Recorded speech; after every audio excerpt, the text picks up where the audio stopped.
We're going to call the meeting to order, and Preston, would you mind doing opening prayer for us?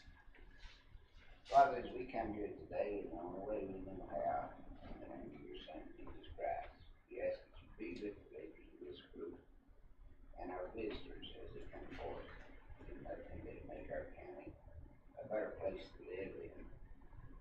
Yet again, we meet, and there's been a tragedy either in our nation or overseas. We ask that you bless all those souls that have lifted up. Here we're about to celebrate the most prestigious holiday in the world, and we will have our young heroes and sheroes that serve in foreign lands that will miss yet another holiday. Please be with them, as many of them will be scheduled on that Christmas day to go down range and do bad things to bad people.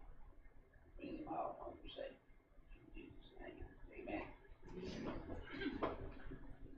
If you haven't signed in, take a chance to sign in the front. We have our minutes from the November meeting.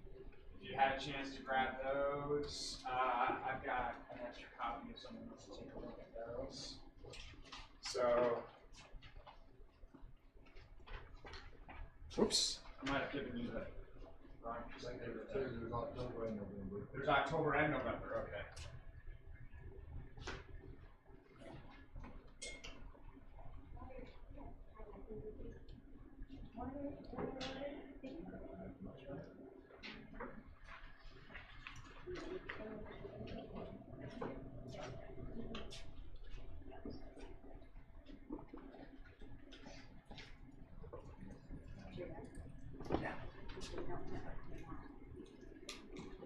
Oh, okay. All right.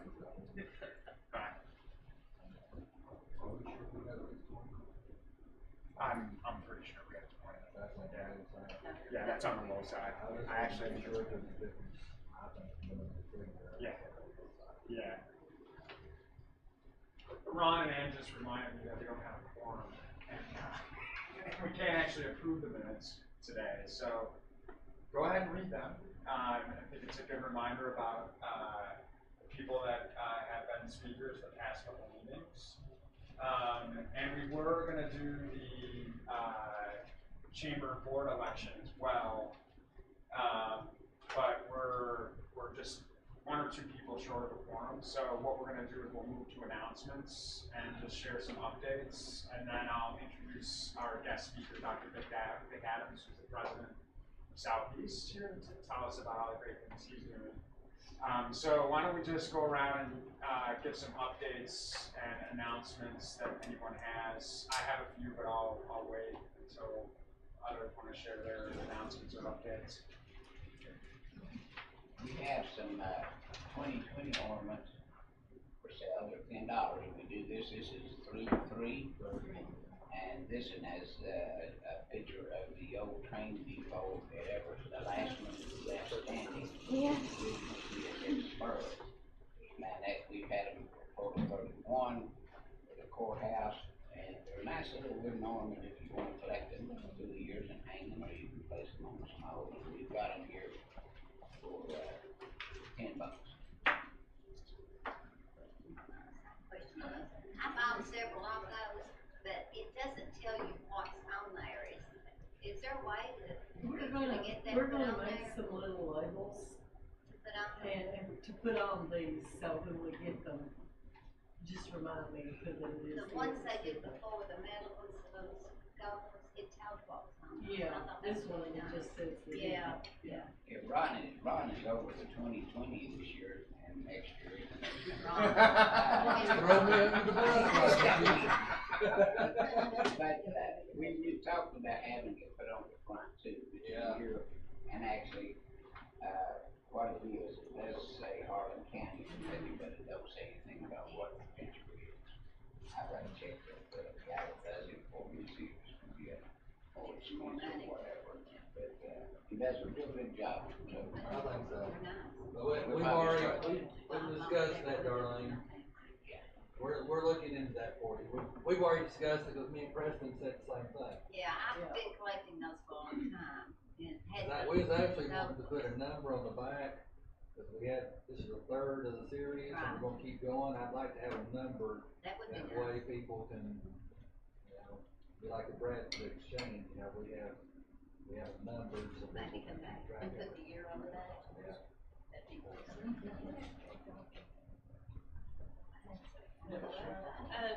December the 18th will be a Bluegrass Hospice Cares Holiday Hope event. It's for anyone that's lost a loved one in the community, and it's a free event. It will be at New Life Church Assembly of God, the Wallens Street. So if you want to go to that, you can just call the office and register. And you can bring kids, open to whoever, whatever. And they also, I'm not sure, they normally have ornaments and things like that available. So if you want to join us for that, help people feel on the street to the community. It's a place to share. And I talked with Roger Fannin, he was gonna come today, but he got called out of town. He wanted to say that a couple of weeks ago, he had his boss for Kentucky Farm Bureau from Louisville. They had a meeting here in Harlan County that none of them had ever been here to Harlan County before. They met, had lunch over at the Harlan Center. He drove them around. He said they were amazed at Harlan County. They just did not realize what Harlan County was or what it looked like. What they had pictured in their mind Harlan County was. So they were very impressed, and Roger said it was a very good visit. He just wanted me to pass that along to y'all, so they were impressed with us. We, on the chamber side, we had a ribbon cutting last Monday for the Cumberland Children's Advocacy Center that is right here on Central Street, right across from the courthouse. And they're this amazing organization that now children who have suffered from abuse or mostly abuse, and used to have to, they were going to testify, they used to have to go all the way to London, Kentucky to do the testify. And so now we have a center here with licensed counselors that they can testify right here, and then this beautiful room set up. And then they also get free counseling afterwards. So, and before they got free counseling too, but they had to go all the way to London to access that.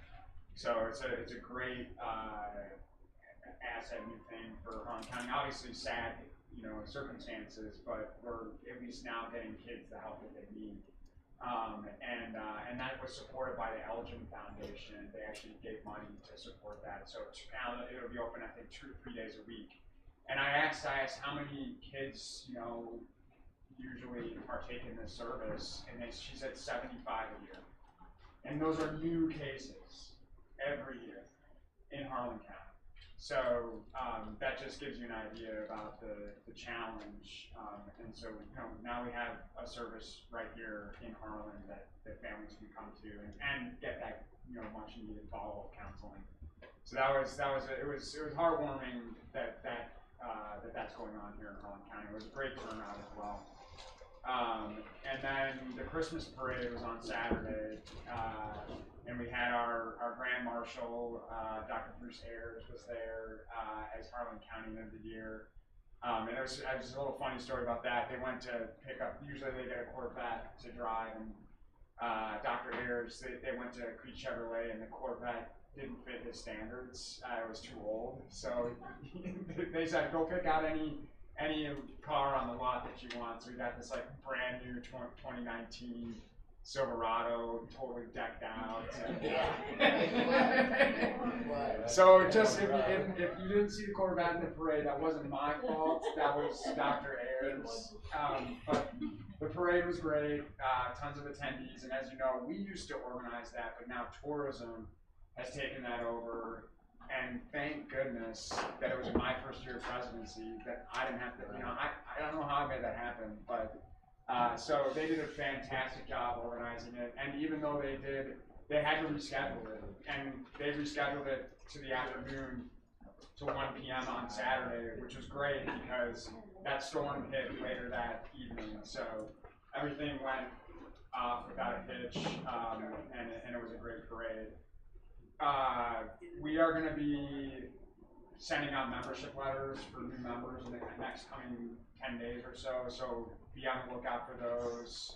We're going to be, wanting people to pay up their annual dues again and join.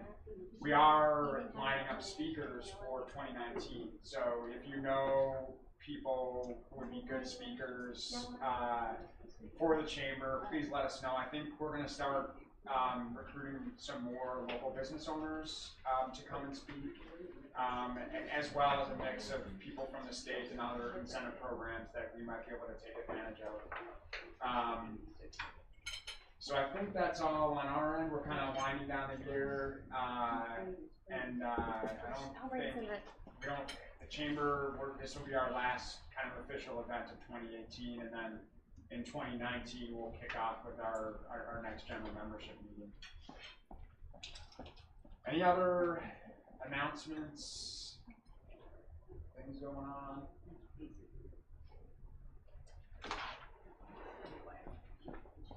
All right, well, without further ado, I want to introduce Dr. Vic Adams. I'm going to tell a funny, it's not a funny story, it's a great story about you. So as many of you know, I mean, he doesn't really need an introduction, but I want to tell a little story about when he took over as president that he may not know about. I'm over at Pine Mountain Settlement School, and there's a young man over there who I've been trying to mentor. He was 19 or 20, and one of these young men who kind of, after high school, kind of gets lost, goes to some classes, isn't really sure what to do. And he'd gone to Southeast and taken a few classes and hadn't some not obtained others, and he had a bill due of I think it was like maybe $1,200. And this guy's really bright. He helped us at Pine Mountain set up a lot of our internet stuff. He's just self-taught, super smart in technology. And so I really wanted to help him out. And so, but he said, look, I can't go back to Southeast because I have this $1,200 and he doesn't have any money. So I said to him, look, I will pay that $1,200, but this is what you have to do. You have to go to Southeast and you have to go and negotiate with them. And whatever you can negotiate down, you can keep. Whatever money I'm gonna put towards this bill, and so he goes to Southeast, and this is right after Dr. Adams took over, and you could already see some of the changes that he was making to the college. So this young man goes over there, and he sits down with someone in the office, I'm not sure who, and about an hour later he called me up, and he was so excited. He was like, hey, you said I could keep whatever amount that I didn't pay, right? And I'm like, yeah, I said that, so how much should I write a check to Southeast for? And he said, they took it all off my balance. They took it all off my balance. Wow. And and that is something that's the kind of barrier that's preventing so many students I know who are on the north side from continuing their education. And although it hurt, to write that check, it felt good that now then he could put it towards car repairs, towards computer or whatever he needed, and he started back at Southeast. So that it literally changed his life. So with that story, I just gives you a little bit of insight on the character. I don't really know Dr. Adams that well, other than through his actions. So I think that says a lot about who he is. Well, I appreciate that, and we're I'm a product of the mountains too. There's a lot of times people get up and you can tell that they ain't from around here. I'm from here, and growing up here in the mountains and growing up, I went to the University of Kentucky on a football scholarship, and you could always count on coming in and out of the locker room that there would always be hometown people that were there to greet you coming in and out of the locker room. And many of these communities, Plattsburgh, Harlan, Cumberland, Denham, Lynch, they sort of claimed me as a mountain boy, and I met a lot of good folks from Harlan County while I was at the University of Kentucky. So I'm glad to be back here and in some way contribute back to the communities that helped to raise me, as a kid. We're very fortunate at Southeast that, we've got some flexibility and pots of money that we've worked hard to get to help students like that. We understand that a lot of our students, many of our students have challenges, and we're here to try to help them with those challenges and give them every opportunity to succeed, because that's what we're about. You know, I want to back up a year and a half ago. June of 2016 is when I took over, and a year and a half. June of 17. Okay, so I had another year in there. But anyway, you know, in all reality, while we were doing some things very well, we were a failing community college. We had a lot of issues. We had, I don't know if many of you had heard about issues with our student loan default rate. Okay, so the federal government allows, if you're eligible for financial aid, you're also eligible for loans that are subsidized and unsubsidized federal loan. We have no authority whatsoever to deny a student that is eligible for that loan. But what makes them eligible is nothing about their credit score or nothing about their credit worthiness or nothing about their ability to pay back. It is an unmet need in their educational endeavor. So if a student comes in and has no possible way of being able to pay the loan back, we still have to give them that loan.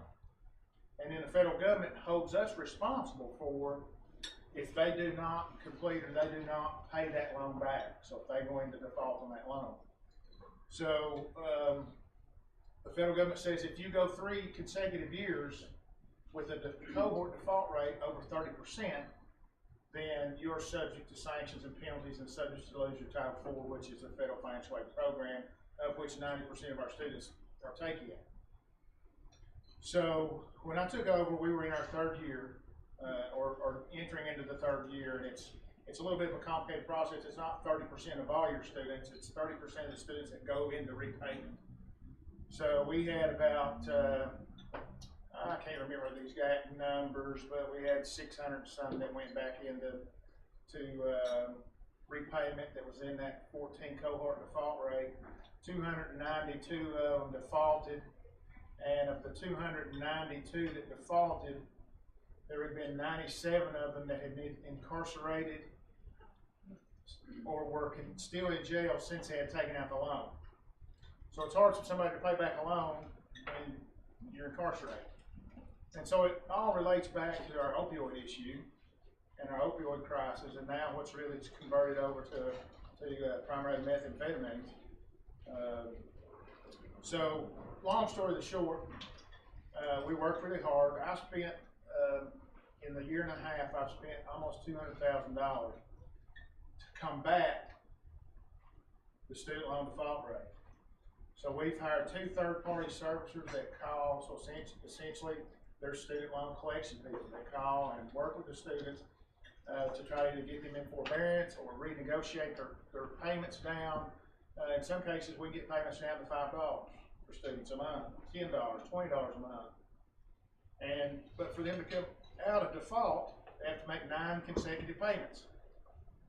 So if you make 8 payments, then you miss one, you're back in default, you gotta make 9 more consecutive payments. So it's really hard to get, once you get that 30%, it's hard to get out of it. But we were able to get a waiver from Secretary DeVos because of economically disadvantaged.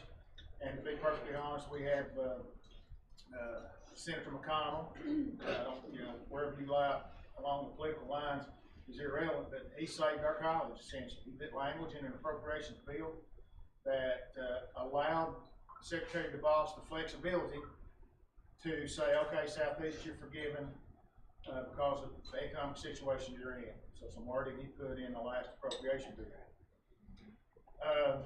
Our 15 went over the 30% as well. So that made us 4 consecutive years. And so we have filed those appeals. I've been to DC a couple of different occasions. We have a lobbyist that we've had to hire to take care of all this. So long story short, our 16 came out and we are at 28%. So therefore our clock will start over. And so we've gotten ourselves out of that hole and hopefully working forward.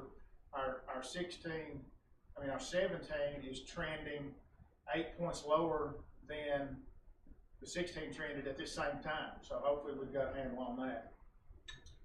We also had SACS issues. We were under monitoring status from SACS. We had our, in 16, we had our SACS 10-year reaffirmation for our accreditation of the college.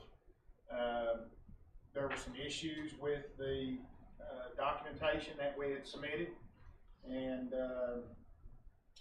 so we were in monitoring status. So as soon as I came in, I assembled a team of our employees. I sent them to some professional development opportunities. They worked really hard for about 7 months. Then they provided a response to SACS on how we will fix those issues. We were immediately taken off monitoring status and given our full accreditation. So we have our full accreditation, and we'll have until we have another 5-year reaffirmation, which is really a small, sort of a 5-year checkup. The big things every 10 years, the checkup after 5 years. We had the last budget of the previous administration finished out $3.5 million in the red out of the college budget. So when I came in, we took over literally a $3.5 million deficit. Negative fund balance is what our system called it. And so we worked hard. Unfortunately, we did have to do a small reduction in force, and we did have to let a few people go. We had some grants that ended that we weren't able to hire those folks back. We had some folks that retired that we did not hire back.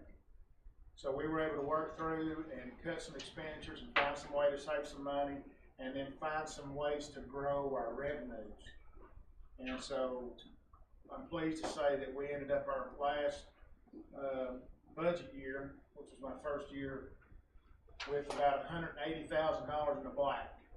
So we made a significant turn, and and that's in addition to having a 5% cut that year in our state appropriation.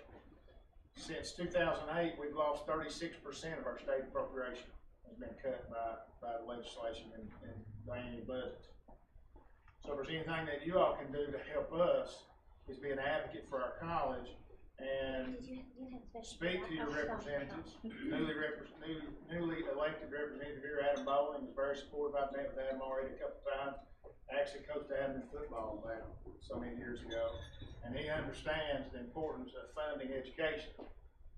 So the preliminary word that we've got, and I'll be spending at least a week in Frankfurt during the session this year, even though it's not a budget session, just to continue to build those relationships. And I spent a considerable amount of time up there last year, just trying to make sure that higher education is not forgotten.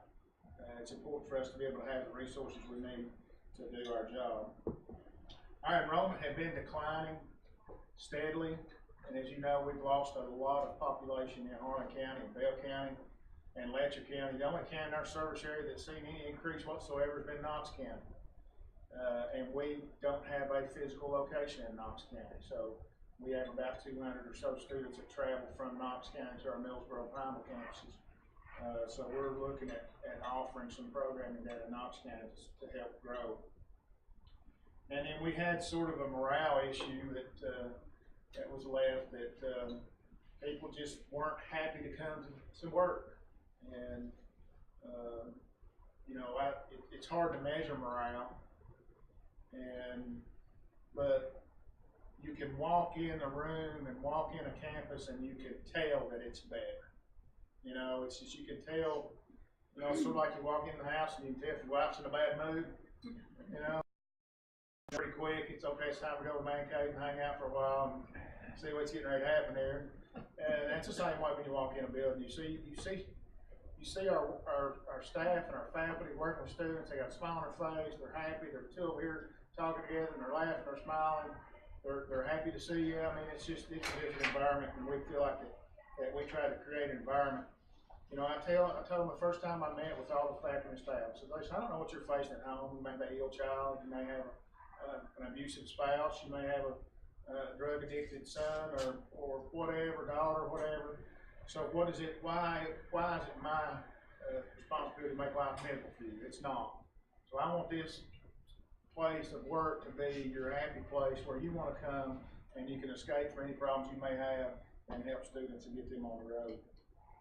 Talking about helping students, what we try to do in Harlan County, we're doing in our entire service area, but we are especially aggressive here in Harlan County.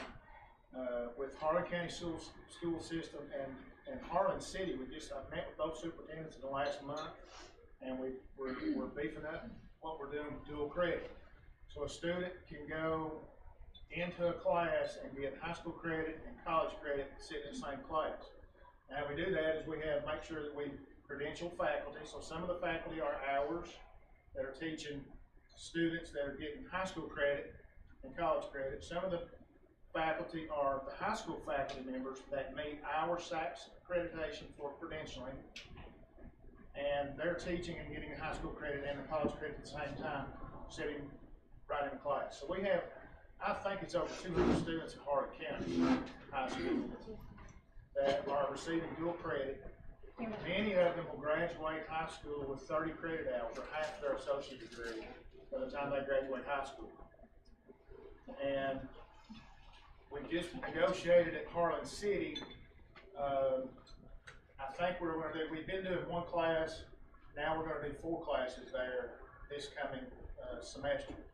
And they will probably have somewhere in the neighborhood of 60 students that receive dual credit there.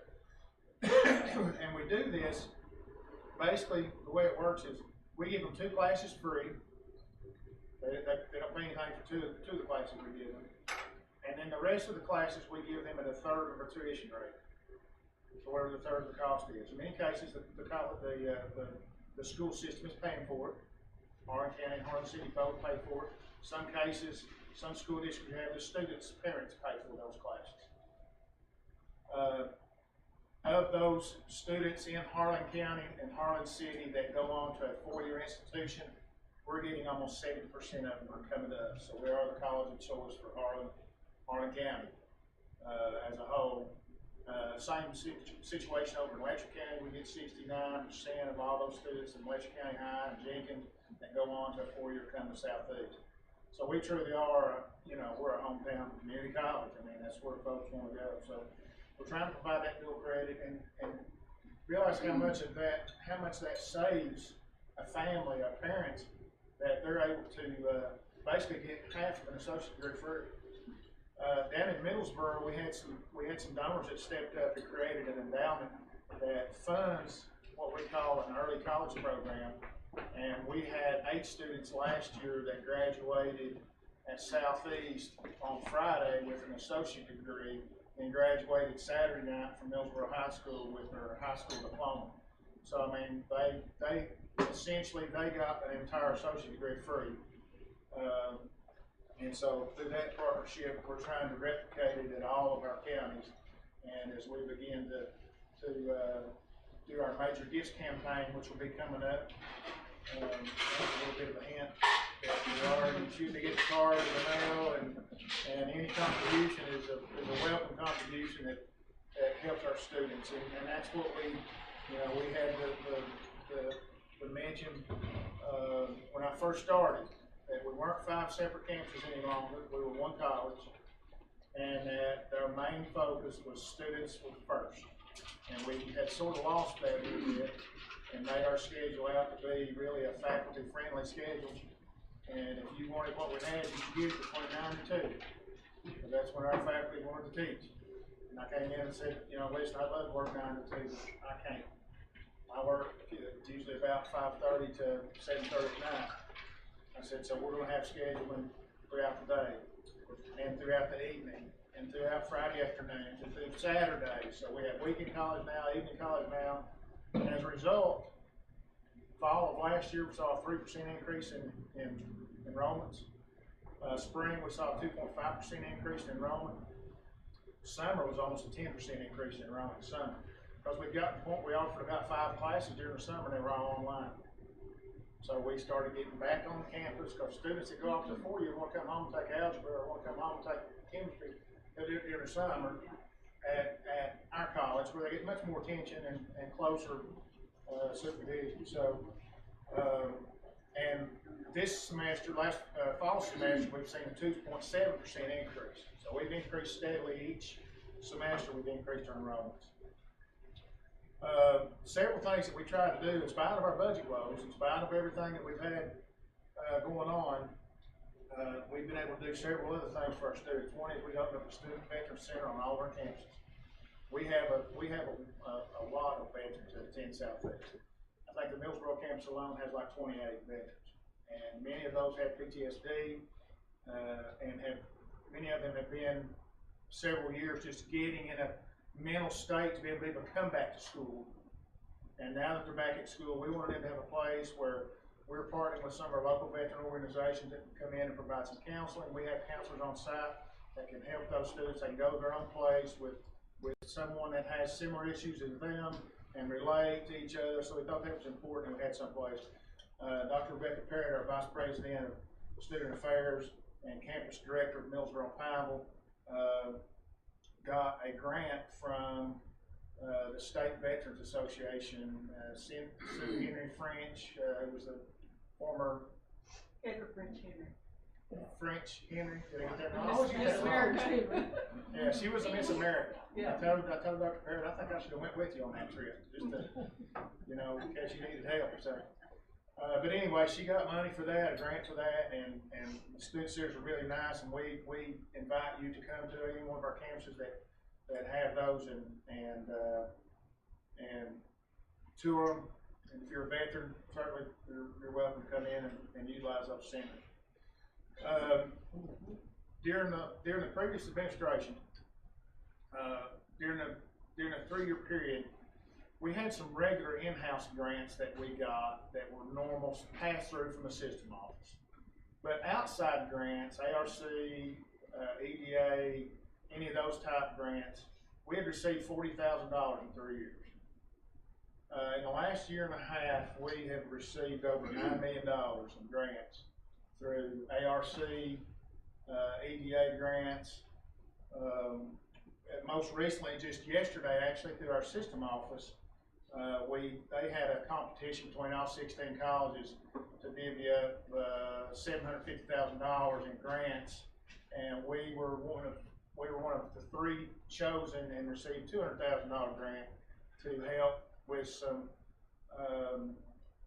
educational programming for female recovering addicts. But we feel it's very important as part of our problem is in inboarding students and getting students on board. Is there some estimations that 1 in 3 of our youth are on some form of, addiction issues. So it's hard for them to think about trying to come to school and get an education when they're really thinking about where am I going to get my next fix and where am I going to get $300 a day to feed my habit. So we feel it's important that we get into that realm of not only the rehabilitation, but what's important is once you get them in the rehabilitation, they've got to have some sort of training or some sort of skill when they get out to be able to get employed and get a job and be gainfully employed. Because if you don't have that, then they're right back where they started. They're sober, but they have nowhere to go and nothing to do, and they end up right back in that circle. So we're working hard with that. We also got a grant called Digital Careers Now that some of you may have read a little bit about. It's on the Cumberland campus. What we did is we in education we've always been about, okay, let's train them and then let's go find them a job. So what we thought, what the vision of this grant was, we were thinking, okay, why don't we get them a job and have the company come in, and together the company and us will train them to what the company wants. And they can be trained or paid while they're being trained. So we built 2 training hubs and then a teleworks hub on our Cumberland campus in the basement of the Godby Center, where the Black Box Theater is in the basement. We completely cleaned it all out and fixed it, and so we have a company called General Dynamics, which is a inbound customer service, and they do work for the federal government. contract work with the federal government. So they agreed to occupy some of the space there in that hub, and they are going to hire. They've already hired. They just offered 24 people at the last job fair they had here at Harlan. They offered 24 people positions there, but their goal is to get to 50. They'll train those 50. They're paying $12 an hour to start out as training wage. Plus, they're giving them each $7,500 to come to school. So if they want to train and work 4 hours and go class for an hour and then come back and finish after a day, they can do that. And so, literally on the Cumberland campus, we're going to have 50 people that are working and that are earning a decent wage. And once those 50 are trained, then they're able to go work from home, and they're going to start 50 more, and then they go work from home. So if you think about it, if we had a plant that announced it was going to open tomorrow in Harlan County, hire 50 people to be on the front page of the Harlan Daily, and so we're hiring 50 people at Cumberland, or General Dynamics is, and it's going to help the economy. So we're working on it. We were fortunate enough a few years ago, maybe 3 or 4 years ago now, the state legislature voted to allow KCTCS to sell bonds and bond their own construction projects. We were fortunate enough to be able to bond $7.5 million. Then we raised another $2.5 million to match for the $10 million, and we built a new Educational Alliance Center on our Middlesboro campus. Our Middlesboro campus is the largest campus we have. We have about 1,200 students there. And what it's allowed us to do, if we look at ways with budget crunches now on, are we going to just sort of hunker down and try to survive through all these budget cuts, or are we going to try to be aggressive and grow our revenue and grow ourselves out of some of our budget issues?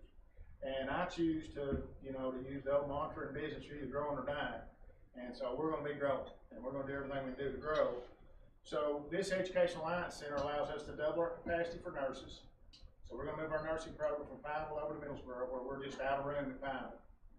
And we're going to move it to Middlesboro and double the day and add a night section of LPN. And then we're going to backfill in with the spaces that nursing vacated at Pineville. And Dr. Kurtz moved some folks around and restructured some things where we can increase enrollments in our medical lab program. We can increase enrollments in CNA. We're going to start offering telemedicine. We're going to start offering medical assisting on the Pineville campus. And we're going to start offering behavioral health counseling or substance abuse counseling that we feel like is needed. And so we're going to add those programs in. So that'll allow us to add almost 100 students at Pineville and almost 80 students at Middlesboro. So that we can add more capacity too, because we have job openings in those positions. I mean, there's Joe Grossman calls about every week, says you got more nurses, we need them. That's what we're trying, and so we're working on that. We were able to do several projects around on our campuses, like I say, in spite of having budget issues. We got a Fraser grant last year. We got half of it to redo the library, which we're now calling the Learning Commons, on the Cumberland campus. So we've redone the library furniture and did a refresh. We did half of it last year. We got the other half of the grant this year. We've just finished up. So if you're on the Cumberland campus, feel free to go in there and utilize that space. The trend now today is it's not really a quiet space where the librarian shushes you if you make a little bit of noise. It's more now of a collaborative learning space where students can go and students now, with the advent of this, students now sit at the table and collaborate back and forth, and somebody says, well, how many of this does it take? And somebody says, hold on, it takes 17. And somebody else says, well, I found it said 15. I don't know, let's look. So they keep looking. So they essentially end up learning from each other as much as they do from a faculty member. And so we've made a lot of those spaces into collaborative learning spaces up there. There are still some spaces where students can have their privacy if they want it in sort of a little quiet zone, but for the most part, it gets all of our folks up there together, students together, where they can learn together. We also got a steel case grant for our Middlesboro campus. We were only one of 4 community colleges in the United States that got it. Out of a total of 15 universities and colleges, we were one of 4 community colleges that got this grant. And basically it created a collaborative learning center in our Middlesboro library, which will be the Learning Commons at Middlesboro. And it's actually part of a research project that our nurses are going to be involved in, to where nurses, when they fall out of our nursing program, is when they get to the part where they got to do the critical thinking. Okay, so they get the patient in front of them. All right, the patient starts to go south. What do I got to do to get it back? So they got to critically think. Okay, what is this? You know, X is causing Z, and Z is causing Y, and that's where nurses really have an issue. So this space will do a collaborative learning to teach critical thinking skills. And so we're going to have one group of nurses that are exposed to that, one group that are not exposed to that. We're going to see if that's really going to help success rates of our students. As y'all know, we got the what's called the Robert Gott grant, we're calling it, from ARC. It was about $600,000. It's doing some revitalization in Harlem here with the Belt Building. We're doing a revitalization project up in Cumberland, and we're in the process of doing one revitalization project at Middlesboro in collaboration with their Main Street program there. And that program is a construction trades, place building. So we were able to already train 8 people on doing mitigation. So how to remove asbestos, lead paint, and mold, which, as many of you know, we don't have hardly anybody that does that here. And if you have to have that done, you call Lexington or Knoxville or Louisville or somewhere, and they charge what they want. So we're trying to get some local people there that help with revitalization. And so in addition to that grant, ARC was really impressed with it. So we called them up and said, hey, we need a little bit more money. We want to try to find some investors that are going to come in here and bring some money with that. So there's $80,000 additional dollars that were just awarded by ARC for us to be able to do some consulting and search for some investors that will come in and invest in that. We got a $2.5 million EDA grant with Hazard and Big Sandy community colleges to do some advanced manufacturing. So down in Knox County, we've got a pretty large group of manufacturers that are using advanced technology, CNC controlled milling machines and lathes and such, that they're doing some production of multiple parts. So we've got that grant that's going to provide us with a mobile training facility, and then new equipment on Harlan and new equipment in Middlesboro to be able to upgrade our equipment. I'm going to brag just a little bit about Erica Farmer. Everybody know Erica here. I think she's the big governor of Harlan. She knows everybody. But let me tell you something. She is a recruiting guru. She probably recruits more students by herself to this college than any other recruiter that we have, any other person we have. She's been involved with the program, started out Accelerating Opportunity, and she did a really successful job. We had the most successful Accelerating Opportunity program in the system. And then she transferred over to P2P, which is a program that works with welfare recipients that have no dependents, which is called ABODs, able-bodied working adults without dependents. All right, so they're getting food stamps. If they get those the EBT food stamp card, she can work with them. That program has engaged over 500 people, and then and those people, the grant enabled those 500 to work, whether they were going to school or not. They could just, if they were eligible for that, we could put them to work somewhere and we could pay them. And so we had some of those, and then we had how many that enrolled as students? Right now we've got about 140 left because the grant is coming to an end. So we've got about 140 students left that is actually participating in the grant. They're enrolled in college, and also it provides child care. They get child care, they get transportation, plus the wages that they earn on their, we call it work study. And the wages that they earn does not count towards their SNAP benefits. And I don't know if Jeff knows it or not. I've got you a student. I was actually going to bookend this talk with, I'll tell the story right now. So We have a gentleman working at Pine Mountain Settlement School who had worked in the mines for Yes. 20 years, Yes. right out of high school. Yes, He has 2 young daughters and was laid off yes. permanently this time. And he was facing this crisis in his Yes, family. it was. And Southeast was there. He's enrolled now in their HVAC certification program. I saw his report card. His wife posted his report card online. Straight A's, and he's working at Pine Mountain Settlement School on our maintenance team. And there was a big question. The big question was whether this payment. I wasn't gonna believe it. I know. Until that check came through, because I thought the money was gonna go against his benefits, his unemployment Yes. benefits. And we found out that this money did not count against his unemployment benefits that he was getting from the mine. So we went directly from unemployment, collecting those benefits, straight into his program. And it's amazing. It's exactly the kind of program that we need all over the nation. And you know, it's been a good program. It really has. It's got a lot of people back employed. I mean, Erica's got success story after success story. We're posting some of those success stories on our Facebook page. And if you'll look at, I have a Facebook page, SKCTC President Facebook page. Please go like that, share information to get on there. We're always putting stuff on there. As a matter of fact, Amy's probably putting stuff on there right now.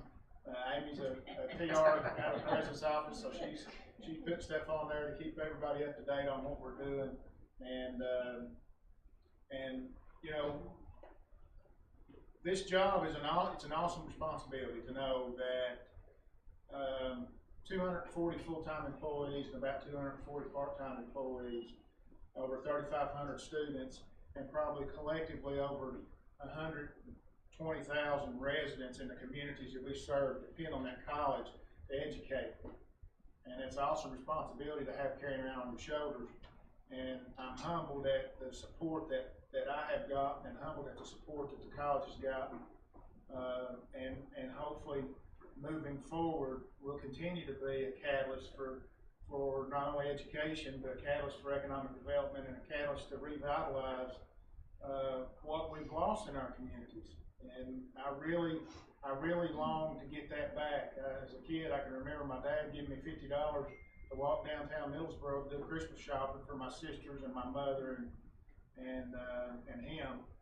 And I could remember I could walk down Cumberland Avenue, and I could walk in Jackson's studio, and I could get something, and I could put it on his charge account, keep the $50 in my pocket. And I could walk down to the sports center and eat a bowl of chili, and put the tab on his account at the sports center and keep the $50 in my pocket. I could go to Enix Jewelers and go in and get my mother something and put it on the account, charge, keep the $50 in my pocket. And then I could go to John's store and I could charge something there and put it on the account. I could go to the Golden Bell and charge something there and put it on the account. So I had the system figured out then, you know. I could keep the $50 and still do all my Christmas shopping. And I remember the first time I thought of that, and actually my mother instigated some of that. But when I came back carrying several packages back in, his office was downtown Middlesboro. When I carried several packages back, he said, "Man, you're good for $50." I said, "Yeah, I'm a frugal shopper, Dad." I was probably 12, 13 years old, you know. But anyway, and I'm sure all of you have similar stories about your communities and the downtowns, and we need to do that. Two final things, and I'm going to close because I'm down to, I think, 5 minutes, and I don't mean to be long-winded, but I'm passionate about our school, and it is our school, and your all school. It's our communities. But a couple of events coming up. I think Erica handed you out some things here. Our community diversity breakfast that we have up at the Benham Inn, January 19th at 9 a.m. You all are invited. You can have breakfast for $10.95 with their buffet. And the speaker is Freddie Brown Jr., who's the District Executive Director for the YMCA of Greater Louisville. And then the other card you have there is leadership. It's really a big honor to have Leadership East Kentucky that we're going to host that in April, Thursday, April 25th and Friday the 26th at the Benham Inn in Cumberland.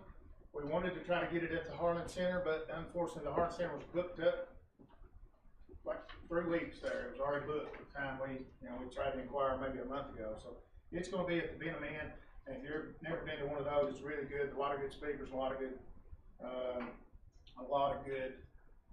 programs and things that go on. It's really a good organization. So we've tried our best. I know a lot of people were concerned about Harlan and Cumberland campuses, and I can tell you that we have done a lot to solidify them and make sure that they are successful. Harlan County now has almost 700 students in the technical center, and then we've got our students. When I first came here, we had about 250 students in Cumberland, and now we've got over 400 students in Cumberland, and we've shifted our online education, all of our online education, to those faculty members in Cumberland, because they didn't have as many students as they once had. We were staffed up for 800-900 students, so we've been able to do that and solidify that campus and our Harlan campus. And having said that, I'll entertain any questions here for about the next 2 minutes or 3, or whatever. I'll stay as long as you need to. I just have to go to Lexington sometime before about 2. So, anybody have any questions? Can you say what the dual credit classes at Harlan is going to be? I really, to be perfectly honest, off the top of my head, I don't know, but I think there's a math, I think there's a, There's art, art. general psychology. Okay. I know some students like Okay. art, general psychology, there's college algebra, they just finished that class. And I'm not sure about the quarter, but I know those were the 3. Those are 3 right now. Art. Is it English? Usually they change. I didn't hear English. I didn't hear English. I know art, and I know psychology, general psychology, and I know college algebra, because some of the students are just finishing those. And so, but I'm not sure there's a 4th one, but I'm not sure what that is. Yeah, I think that's it. Hold on, man, I just got emails, today.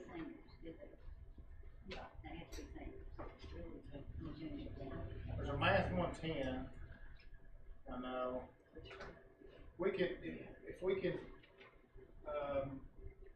if Amy could, if you give your information, Amy, we'll make sure you get an email.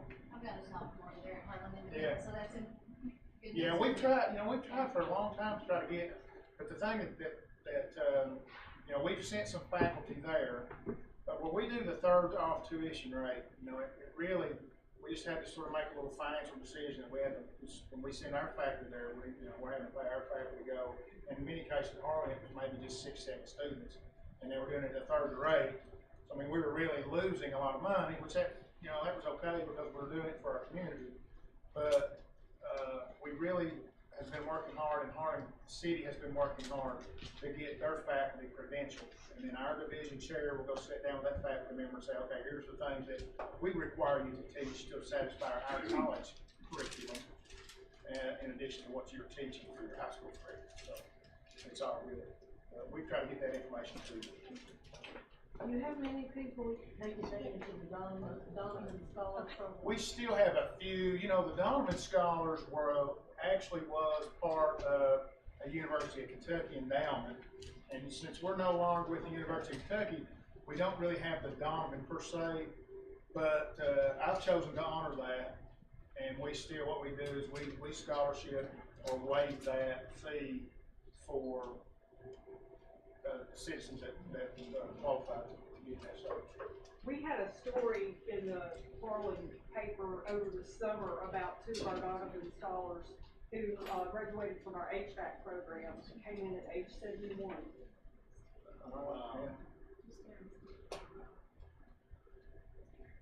Any other questions, comments? I know at one time you had arts and craft, like someone would teach, I know there was a workshop on quilting one time, but it's been a few years ago. Do you do any of those workshops? Yeah, we're trying to, and I hate to keep talking previous administration, but anyway, when cuts were made in the previous administration, a lot of cuts were made in that department, which at the time was my department. I was the vice president of workforce. This is my 24th year at the college. So I was vice president of workforce, and sort of was separate from the college because I went and did my own thing out in the industry and business and industry and did training and stuff. And that was part of the continuing education. And Suzanne Begoni, which a lot of you remember, I'm sure, was responsible for a lot of those programs.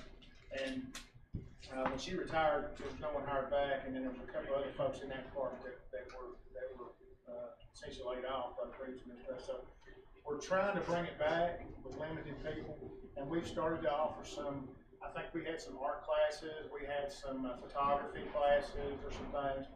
And again, you can check on our Facebook page. Do you do Facebook? Okay, so you check on our Facebook page, the college Facebook page, and they're on there regularly. You know, they'll have a flyer listing those classes that come up. Thank you. Thank you all. I appreciate y'all having me come and speak just a little bit, and you know, I can keep on going. We got a lot of stuff going here in the last year and a half, but it's been a challenge, and I hope now that we've got over a lot of those obstacles and got things now in the shape where I'll be perfectly honest with my, you know, I give some direction to my cabinet members, and they know what I expect. They know my vision, you know, and we meet regularly and share my vision and stuff. So they go do their thing, and unfortunately, I find myself being external to the college a lot with the other duties that I have to do. You know, I'm going to be in Langston the next 2 days at some meetings, and then Monday I'll be in Louisville. Monday night at the governor's mansion having dinner, and then being over Tuesday morning meeting with the governor at the educational symposium. So I mean, it's one of the things that we have to do to keep our ear to the ground so we can find out where the money's at. So thank you all. Thank you.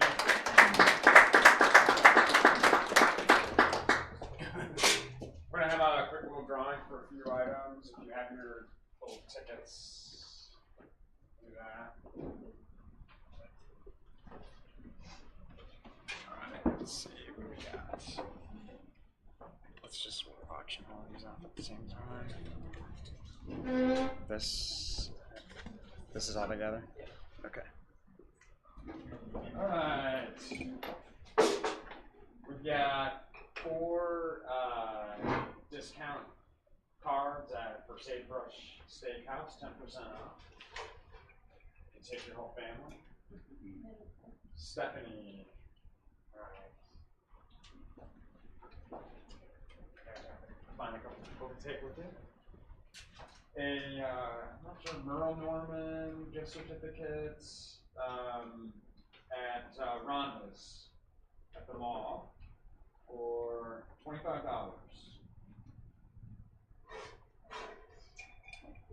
Does anyone go there? You want me to draw your name out?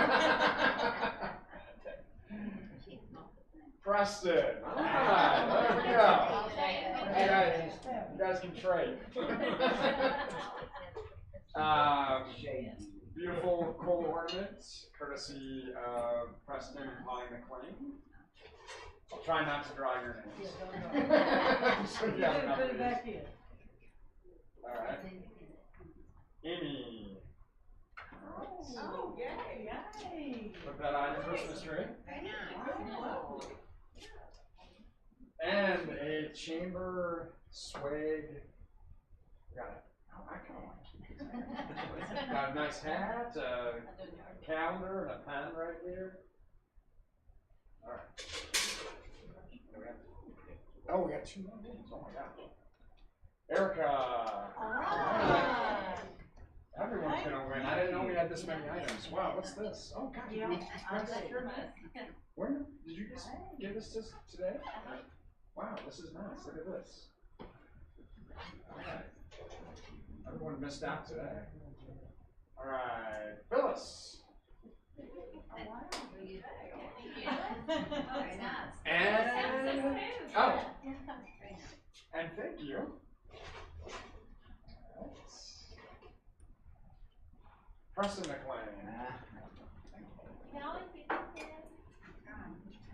All right, thanks everyone. We'll be sending out notice, but we're gonna try to line up all our speakers, you know, for 3 or 4 months into 2019 and announce those all at the same time, so we have a slate of meetings and everything. But thanks.